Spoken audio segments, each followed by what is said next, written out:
ఉరకలెత్తు జన చైతన్యానికి ఎదురే లేదురా. కడలి వైపు పరిగెత్తే గంగని అదుపే చెయ్యరా. వరవళ్ళు దొక్కు శ్రమ శక్తినంత వారధిగా మార్చరా.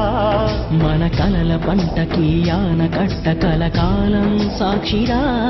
మరుభూమిలోన ఇక ప్రతి మూల మా దాని కలలు కనిపించేరా. మా ప్రభు చలవతో ఇకనైనా మా ఆశలన్నీ నిజమయ్యేలా.